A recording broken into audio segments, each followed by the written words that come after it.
Watch this video with courage in your heart, because if you're living in a soft, baby pink, Barbie-type world, this might hit you hard. You might think, wow, this is too much. But it's not too much. I'm teaching you the bare minimum, the basics you should already know by 2026 if you actually want to win in life. If you want growth, if you want to move forward, you need to understand something. Life is not fair. Nobody is playing fair.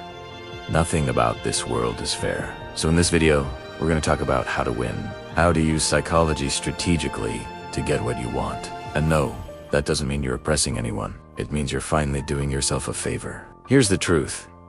Most people don't want the truth. They don't care about reality. They don't want facts. They want validation.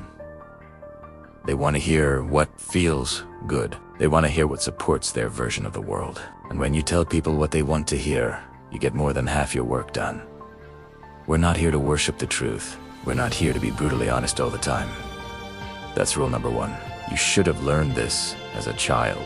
But if no one taught you, I am telling you now. Most people just want validation. They don't care about the truth. They care about how they feel. When you give people what they want to hear, they become happy. They support you. You end up in their good books. That doesn't mean you lie all the time. It means you understand human nature. You don't always tell the truth. Sometimes, you say what needs to be said. You might think this makes you manipulative, selfish, controlling, evil. No. The world shaped you this way. The world is competitive. I'm not turning you into a monster. I am making you aware of how the world actually works, so you, Dante, get manipulated. Don't let it be one-sided. Don't let people manipulate you while you give everything away. If there's influence happening, make sure you benefit too. Now let's talk about frame control. In every situation, whether it's a relationship, a workplace, or a social setting, there's always a dominant side and a submissive side. When you try to impress someone, you automatically become submissive. The moment you show desperation, you lose power. Now the other person is dominant. Why? Because they're controlling your emotional state. You're dancing to their approval. You may think you're not, but if you're trying to impress, you are.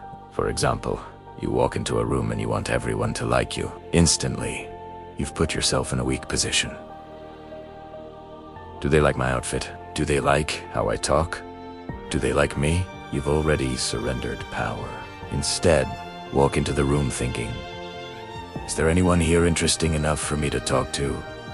Who here is worth my time?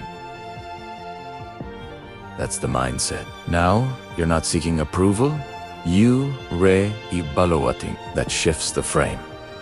Now, you're in control. Same thing in relationships. There's always one person more secure than the other. The secure person isn't begging for love, attention, or validation. They're content. They're stable. They're confident. If you want the upper hand in a relationship, stop being emotionally dependent. Stop needing 24/7's validation. An insecure person can never truly be happy in a relationship, even if you give them the world.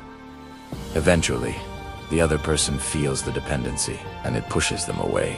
Now, how do you control the frame? First, stay calm and collected. You're not in a rush when you enter a room. Don't rush in with your head down. Pause. Look around. Acknowledge the room. Then walk in confidently. Body language is everything. If you're always rushing, nervous, over-talking, over-explaining, you lose respect. Never over-explain yourself. If you said what you needed to say once, that's it. If they don't believe you, that's their problem. If you made a mistake, apologize once. I messed up. Done. Move on. When you over-explain, you signal weakness. When you keep saying sorry over and over, people don't respect you, even if they smile in your face. Respect comes from restraint. Second, silence. You don't understand how powerful silence is. Have you ever noticed the quiet person in a room? The one who doesn't speak much. But when they do, everyone listens. That's power. When situations get awkward, most people talk to fill the space. They get nervous. They ramble. Don't. Silence builds tension. Tension builds power. When someone tries to disrespect you, don't react emotionally. Don't get angry. That gives them control. Stay calm. Look at them. Maybe smile. Maybe laugh lightly, as if what they said doesn't even deserve a reaction. When you don't react, they get uncomfortable. They start fumbling. They try to fix the awkwardness. Now you control the energy. Master silence. Third, stop asking. Start stating. Instead of saying, "Should I do this?" say, "I'm doing this." Instead of saying, "Is this okay?" say, "This is what we're doing." Leaders don't constantly ask for permission. They make decisions. If you're dating someone, don't say, "Should we go there?" Say, "Let's go next Friday." If they're busy, fine, but you set the tone. That's leadership.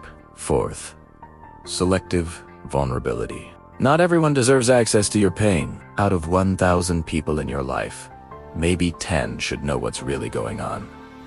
Oversharing is dangerous. Your 5-month friend does not need to know your trauma from 7 years ago. Why? For what? The fewer people who know your weaknesses, the safer you are. If you share your past, share it like this. "Yes, that happened to me. It was hard, but I overcame it. And now I'm stronger." You share the lesson, not the wound. You talk about the challenge, not the weakness.